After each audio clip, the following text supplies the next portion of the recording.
కానీ దేవుని దగ్గరకు వచ్చినప్పుడు అశ్రద్ధగా ఉంటాం. అశ్రద్ధగా లోకమంతా ఇప్పుడు అశ్రద్ధగానే ఉంటాం. దేవుని అందరి భయభక్తులుగా ఉన్నట్లుగా ఉంటాం. యేసు ప్రభువారిని బహుబాటంగా సిలివేసింది ఎవరురా అంటే మనమే. యేసు ప్రభువారికి సాక్ష్యం చెప్పేది ఎవరురా అంటే మనమే. యేసు ప్రభువారు అంగీని సిట్లేసింది ఎవరురా అంటే మనమే. యేసు ప్రభువారి గురించి సిలువలో 7 మాటలు పలికింది పంచుకుంది ఎవరు అంటే మనమే. అంటే ఏంటి? అన్ని కార్యక్రమాలు మనయే, చెప్పేది మనమే, సీట్లు వేసేది మనమే, పంచుకునేది మనమే, బహుబాటంగా సిలివేసేది మనమే. కానీ ఆయనను వెతకలేము. అసలు నువ్వు ఎవరివి? నువ్వు ఏ పార్టీ వాడవు? దేవుడు అంటే ఏమనుకున్నావు? 4 మాటలు చెప్తే కాలం గడిచింది అనుకుంటున్నావా? కానీ యేసుక్రీస్తు ప్రభువు వారు ఒక మానవుడు కాదు, ఆయన దహించు అగ్ని అయి ఉన్నాడు.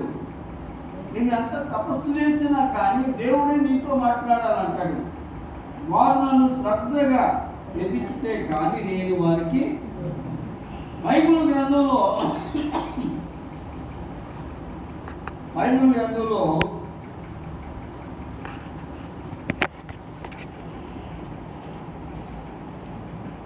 మొదటి అధ్యాయంలో 29వ వచనం చూడండి. 29వ వచనం, జ్ఞానము వారికి అసాధ్యమాయను. చూడండి, దేవునికి భయభక్తులు ఉండటం వారికి ఏం లేదంట, ఇష్టం ఉండదంట. దేవుని సన్నిధిలో నువ్వు ఎలా ఉండాలి? మనం పడిపోయినప్పుడు, శ్రమలో ఉన్నప్పుడు కాదు, దేవుని సన్నిధిలో మనమే అసహించుకుంటామంట. కింద వచ్చిన ఏమైనా రాయబడింది చూడండి. నా ఆలోచన విన్నది వారైనారు, నా గద్దింపు వారు కేవలం వారు ఏం చేస్తారట? హృదయకరిస్తారండి. ఏం చెప్పేది మన మీడియా. అందుకే ఈ రోజున మనుషులు చెడిపోవటానికి కారణం, పడిపోవటానికి కారణం ఏంటంటే దేవుని గద్దింపుకు లోబడే వాళ్ళు లేరు. దేవుని మాట అంటేనే అసహ్యంగా ఉంటుంది. దేవుని గద్దింపుకు లోబడే వారు ఎవ్వరూ లేరు. 32వ వచనం అంటాడు, జ్ఞానం లేని వారు దేవుని విసర్జించి నాశనమగుదురు. బుద్ధిహీనులు క్షేమము మైమరచి అబ్బా దేవుడు నా ఎంటుండే, నా దేవుడు చాలా కార్యాలు చేస్తున్నాడు అనుకుంటాడంట. మైమర్చిపోతారంట. ఏమైపోతారు? మరుగు పరచబడ్డారు. కింద వచ్చిన నా ఉపదేశము చూడండి, నా ఉపదేశము అంగీకరించిన వాడు సురక్షితంగా నివసించును. వాడు కీడు వచ్చినప్పుడు భయమేమీ లేకుండా ఎలా ఉంటాడట? సురక్షితంగా ఉండాలి, నెమ్మదిగా ఉండాలి. అపాయము ఎద్దుకు వచ్చినప్పుడు భయమేమీ లేకుండా సురక్షితంగా నిలబెట్టేది ఏంటంటే దేవుని యొక్క నీతి. పోయిన సంవత్సరం అంతా నేను దిగులో ఉన్నాను, పోయిన సంవత్సరం అంతా వ్యాధుల్లో ఉన్నాను, నేను కన్నీరు మున్నీరులో ఉన్నాను, అయితే ఇప్పుడు నేను సురక్షితంగా ఉంటాను కదా. కారణం ఏంటంటే నా దేవుడైన యెహోవాను నేను వెతికి ఉన్నాను. నా దేవుడు నాకు ప్రత్యక్షమై ఉన్నాడు. మాటలతో కాదు, క్రియలు కాదు. నీ శరీరం నలగట్టుబడాలి, ఉపవాస ప్రార్థన నీలో ఉండాలి. ఈ రోజున తాగి తాగి తాగి తాగి శరీరం అంతా పాడైపోయి చెట్టు చివరికి దేవుడు వల్ల కాదు, డాక్టర్ వల్ల కాదు, ఏ మానవుడు వల్ల కాదు. మరి ఎవరు బాగు చేయాలి? బ్రతుకున్నంత కాలం దేవుని సువార్త వినలేదే, బ్రతుకున్నంత కాలం దేవుని పని చేయలేదే, దేవుని మాటను విసర్జించావే, నీ కడిపే దేవుడు అనుకున్నావే.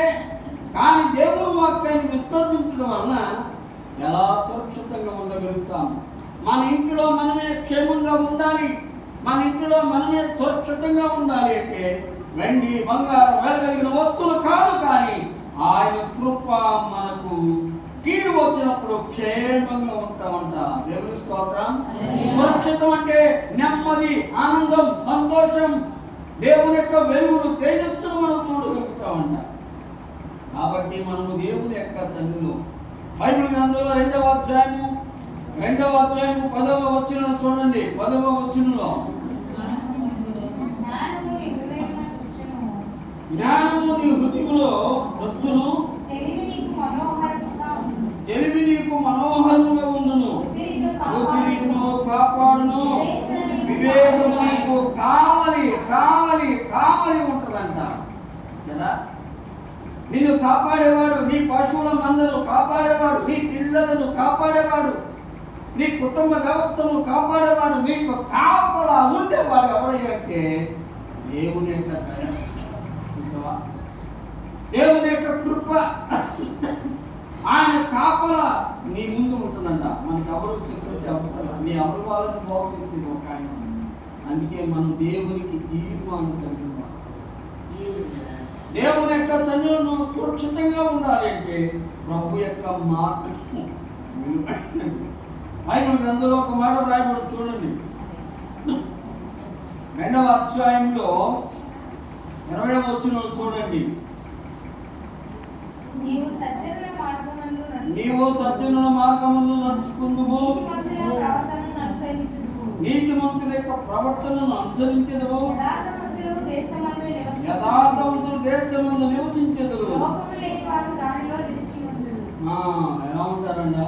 యథార్థంగా దేవుని యొక్క సన్నిధిలో ప్రభు దగ్గర నమ్మకంగా ఉన్నవాడంట వర్ధిల్లుతాడంట. నిన్ను వర్ధిల్లింపజేసేది అసూయ నీలో ఉన్నప్పుడు, కలహం నీలో ఉన్నప్పుడు చూడండి, తలనొప్పి ఉంటుంది, కడుపు నొప్పి ఉంటుంది, శరీర దీర్ఘవ్యాధులు ఉంటాయి. దేవుని యొక్క కృప మనలో ఉండి రోజు రోజుకంట కాలు జారనివ్వకుండా దేవుని యొక్క దయలో సురక్షితంగా నిలబెట్టాడు. బైబిల్ గ్రంథంలో చూడండి 10వ వచనం 3వ అధ్యాయం 3వ అధ్యాయము 1వ వచనం చూడండి. ఆ కుమారుడా మరొకము హృదయపూర్వకంగా అంట. ఎలా అంట? అనాలోచనలో కాదు, హృదయపూర్వకంగా. మన ఇష్టమైనప్పుడు కష్టమైనప్పుడు కాదు, హృదయపూర్వకంగా దేవునికి పరిచయం చేసిన, దేవునికి ఇచ్చిన, దేవుని మాట్లాడినా హృదయం అనే ఈ పలకలో హృదయం సరిలేకపోతేనంట దేవుని జ్ఞానం మీలో పనిచేయలేదంట. కాబట్టి అంటాడు, నా ఆజ్ఞలు హృదయపూర్వకంగా గైకొని అవి ఏమిస్తాయంట? దీర్ఘాయువును, సుఖ జీవమును, గడుచు సంవత్సరాలు ఇస్తాయంట. దేవుని స్తోత్రం. చూడండి, దేవుని యొక్క మాట వినేవాడికంటే దీర్ఘాయువు ఉంటుందంట, సుఖ జీవితం ఉంటుందంట, గడిచే సంవత్సరం అంతా కూడా నీలో ఉంటుందంట. కాబట్టి దేవుని యొక్క సన్నిధిలో ప్రభువైన యేసుక్రీస్తు వారి ఎదుట ఆయన మాట కొరకు యాగశీలుగా ఉండాలి. సుఖం నీకు ఇచ్చేది ఎవరు? సుఖ జీవితాలు ఇచ్చేది ఎవరు? సురక్షితంగా నిలబెట్టేది ఎవరు? నెమ్మది ఇచ్చేది ఎవరు? ఈ ఆటుపోట్లు మాట పనికిరావు, పైపోత భక్తి మేలుకు పనికిరాదు. దేవుని యొక్క చిత్తం అనేది నీలో ఉండాలి. నీవేం చేస్తున్నావు అనేది ప్రభువుని. అందుకనే ప్రభు యొక్క సన్నిధిలో బైబిల్ గ్రంథంలో 3వ వచనం చూడండి. దయను సత్యము ఎన్నడు నిన్ను వాటిని కంఠభూషణ మీద ధరించుకొనుము, నీ హృదయం అనే పలక మీద వాటిని అప్పుడు దేవుని దృష్టి అందు. చూడండి, మంచోడు ఎక్కడి నుంచి వస్తుంది?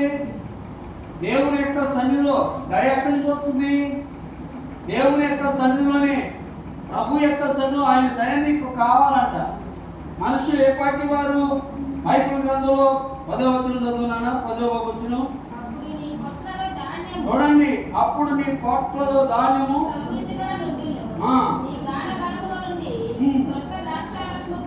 9వ వచనం కానీ చూడనా? 9వ వచనం 8వ వచనం కానీ చూడు. చూడండి, అప్పుడు నీ దేహమునకు ఆరోగ్యము, ఎముకలకు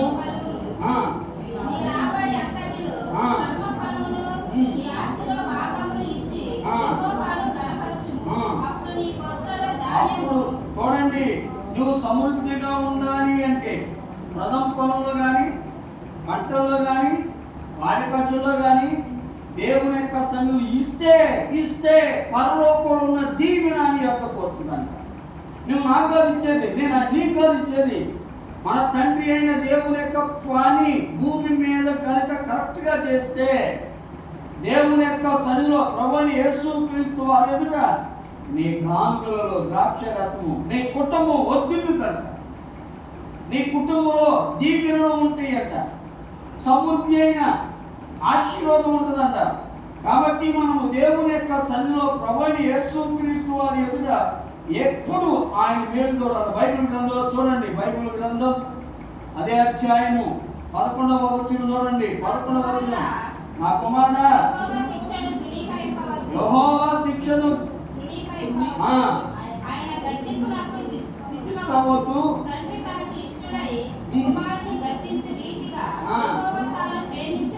ఏంటంట దేవుడు నిన్ను గద్దించినప్పుడట నీకు ఇష్టదాలు వస్తుందేమో, అబ్బా నేను ఈ పని అంతా చేస్తున్నాను, ఈ పని నేనే చేసేది అని ఇష్టదాలు నీలో ఉంటుంది.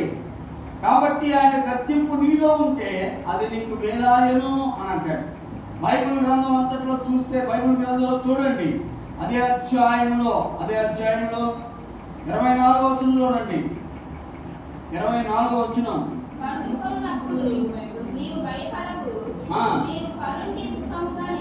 23వ వచనం ఉన్నానా? 23వ వచనం, అప్పుడు నీ మార్గంలో నీవు సురక్షితముగా నడిచెదవు, నీ పాదములు ఎన్నడూ ప్రొట్టెలవు, పండుకొనినప్పుడు భయపడవు, నిద్రించెదవు,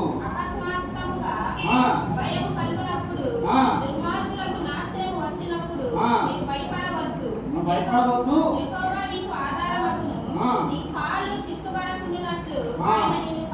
చూడండి కాలు జారినట్లుగానే ఉంటాం, పడిపోయిన పరిస్థితులు ఉంటాం, వెంటనే ప్రభువారంట పట్టుకుంటాం, సురక్షితంగా నిద్రపోతాం. అంటే కారణం ఏంటి? నువ్వు ఆయన మాట వింటే. భయము నీ ఎందుకు వచ్చినా కానీ భయపడమంట. ఎందుకని? సురక్షితంగా నెమ్మదిగా నిద్రపోవాలి అంటే నువ్వు ఆయన మాట వింటే, నువ్వు ఆయనకి ఇస్తే. అబద్ధికుడు వలె మనం ఉన్నాం అనుకోండి, ఆయన్నే శోధించే వారిగా ఉన్నట్లుగా ఉన్నాం అనుకోండి, ఆయన మాట వినకుండా మన ఇష్టానుసారం నెరవేర్చాం అనుకోండి, భయం అనే అర్థం వస్తుంది. దేవుని మాట వినేవాడు, దేవునికి లోబడేవాడు సురక్షితంగా ఉంటాడంట. ఏమున్నా లేకపోయినా కానీ. వారు కూర్చోడారా, మా ఇంట్లో బంగారం లేదు, వెండి లేదు అనుకుంటున్నారా? ఈ బంగారం ఎక్కడ? పరలోకంలో మీ పాదాల కింద ఉంటుందరా. అందుకే నేను బంగారాన్ని సృష్టించానంటే. బంగారం నీ నెల కాదు, మీ చెవులు కాదు, బంగారపు వీధుల్లో మీరు ఉంటారు. బంగారమే మీ పాదాల కింద ఉంటుంది. అలాగైతే దేవుని యొక్క సన్నిధిలో పరలోకం మన సొంతమేనా? దేవుని యొక్క సన్నిధిలో మనం క్షేమంగా ఉంటున్నాం, సురక్షితంగా ఉంటున్నాం, నెమ్మదిగా ఉంటున్నాం, కాలు దారినట్లుగానే ఉంటున్నాం. కానీ మన కాళ్ళు పట్టుకునేవాడు, మనం నిలబెట్టేవాడు. కాబట్టి మనం దేవుని యొక్క సన్నిధి బైబిల్ గ్రంథంలో కింద వచ్చిన చూడమ్మా, కింద వచ్చినములో మేలు చేయట నీ చేతనైనప్పుడు చూడండి, ముందదగిన వారికి చేయకుండా వెనక తీయకము, ద్రవ్యముని యొద్దనుండగా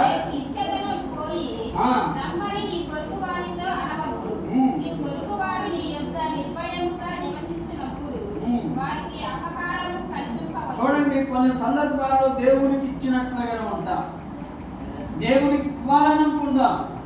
కానీ కొన్నిసార్లు ఏం చేస్తాం? రేపు ఇవ్వచ్చులే అని. మన సోదరులు ఎవరైనా కానీ మన ఇంటికి వచ్చినప్పుడు, ఒకవేళ వాళ్ళతో బాధ్యత ఉన్నప్పుడు ఏం చేస్తామంటే రేపు మాకు అంటాం.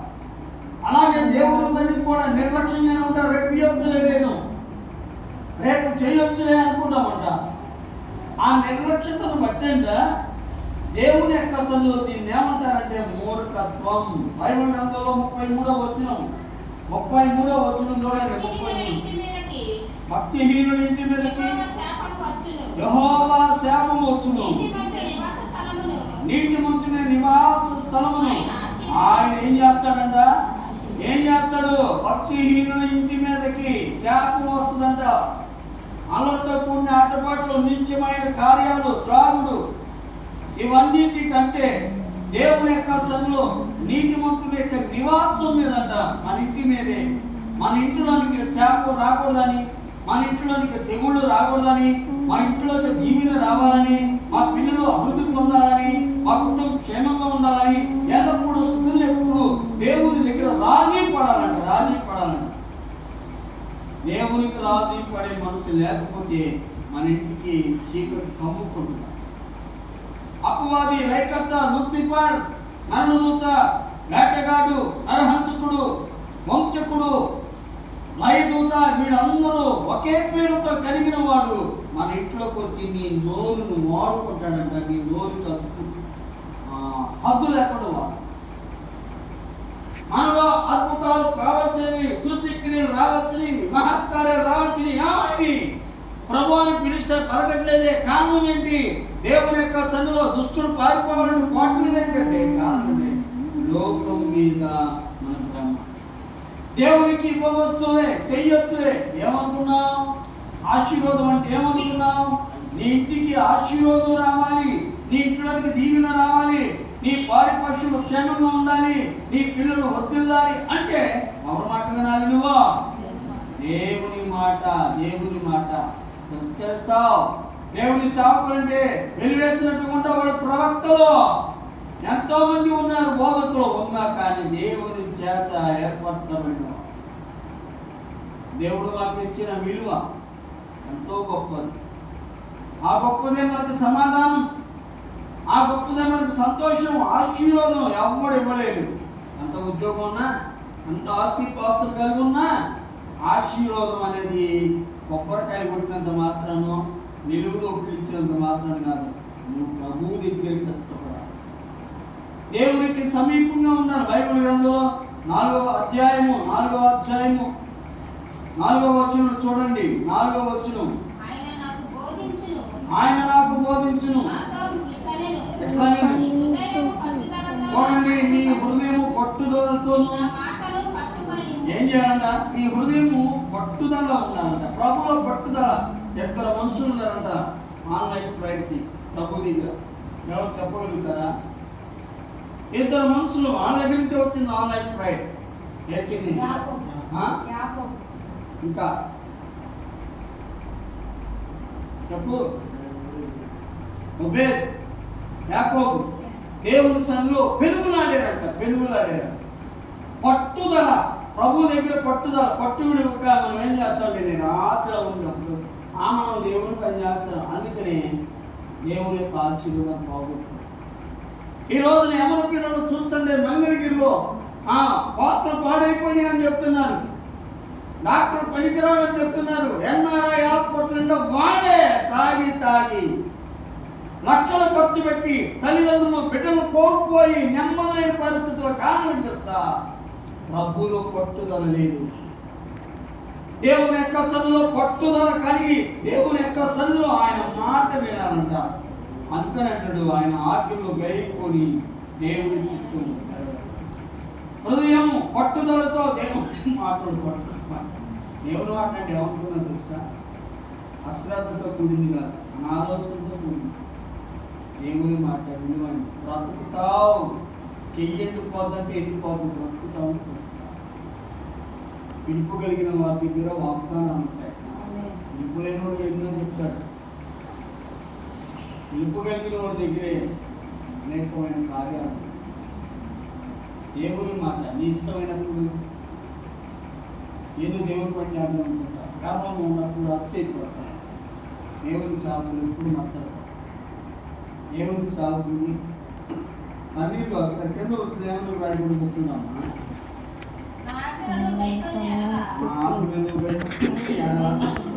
నీవు బ్రతుకుదువు, జ్ఞానము సంపాదించుకొను. చూడండి, దేవుని ఆజ్ఞ అంట క్షణాల్లో నేను నీ మాట వింటాను, నీకు లోపడతాను అని అంటే చాలంట. ఏమవుతాడంట? బ్రతుకుతాడంట. దేవుని మాట అలాంటి జీవము కలిగిన మాట విలువైనది. యేసుక్రీస్తు వారి యొక్క కృప విలువైనది. దేవుని యొక్క సన్నిధిలో బైబిల్ గ్రంథంలో 7వ వచనం చూడమ్మా. 7వ వచనం చూడు. జ్ఞానము సంపాదించుకొనుటయే జ్ఞానమునకు ముఖ్య అంశము. నీ సంపాదన అంతయు ఇచ్చి ఇచ్చి బుద్ధి సంపాదించుకొనుము. ఆ. దాన్ని గొప్ప చేసిన ఎడల ఆ. అది నిన్ను హెచ్చించును. ఆ. దాన్ని గౌరవించిన ఎడల ఆ. అది నీకు ఘనతను తెచ్చును. ఆ. అది నీ తలను అందమైన మాలికకు కట్టును.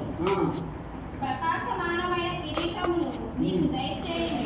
నా కుమారుడా, నీవు ఆలకించి నా మాటను అంగీకరించిన దేని ఎడల దరిద్రులుగా ఉన్నవారిని, పెంట కుప్పలో ఉన్నవారిని పైకి లేవనెత్తింది ఏంటంటే దేవుని వాక్యమే.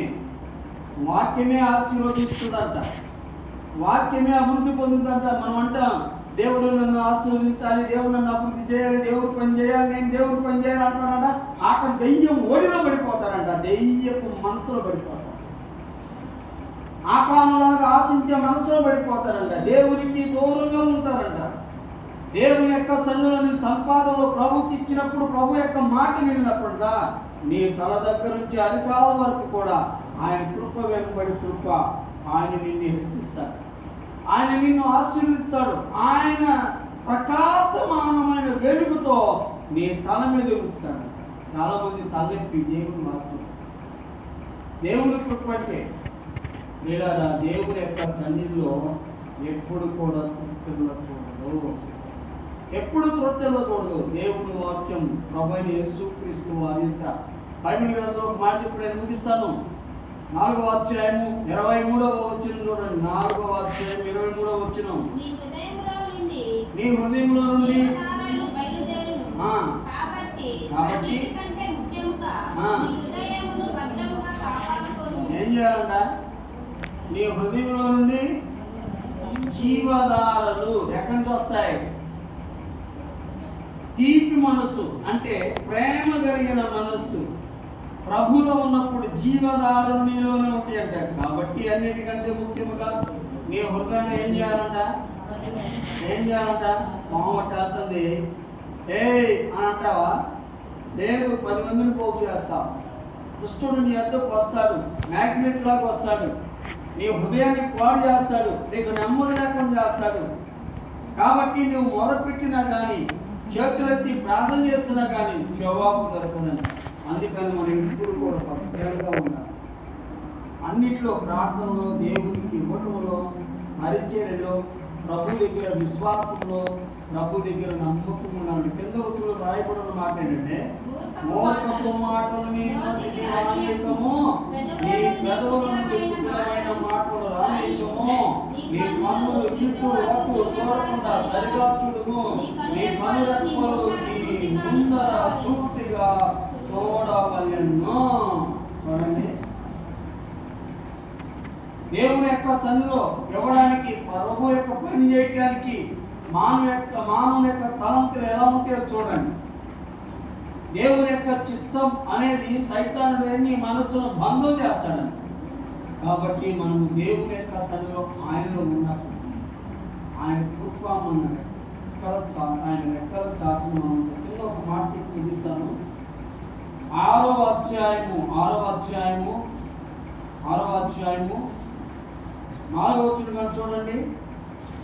నీ కన్నులకు నిద్ర అయినను, నీ కనురెప్పలకు కునుకుపాటైన రానియకుండా వేటగాని చేతి నుండి లేడి తప్పించుకొనినట్లును, ఎరుపు వాని చేతి నుండి పక్షి తప్పించుకొనినట్లును తప్పించుకో. సైతాన్ అంట కనురెప్పలకు ఏం కనిపిస్తాడా? నిద్ర. కాబట్టి కనురెప్పలకు కునుకుపాటైనను రానివ్వకుండా, నీడకు వచ్చినప్పుడే కునుకుపాట్లు వస్తాయి. అప్పుడు గద్దించినప్పుడు ఏమంటామంటే నేను ఎప్పుడు నిద్రపోతాను అని అంటాం. కాబట్టి దేవుని యొక్క సన్నిధిలో ప్రతిది కూడా నీకు మేలు కలగాలి అంటే, ప్రతి కార్యాలు సఫలపరచబడాలి అంటే, అన్నిట్లో మనం వర్ధిల్లాలి అంటే దేవుని వాక్యమే మనకు విలువైనది. కాబట్టి మనం దేవుని యొక్క చిత్తాన్ని మనం నెరవేరితే మనం దేవుని సన్నిధిలో సురక్షితంగా నిలబడతాం. దేవుడు అందరినీ ఆశీర్వదించుగాక. ఆమె ప్రార్థన చేసుకున్నాం.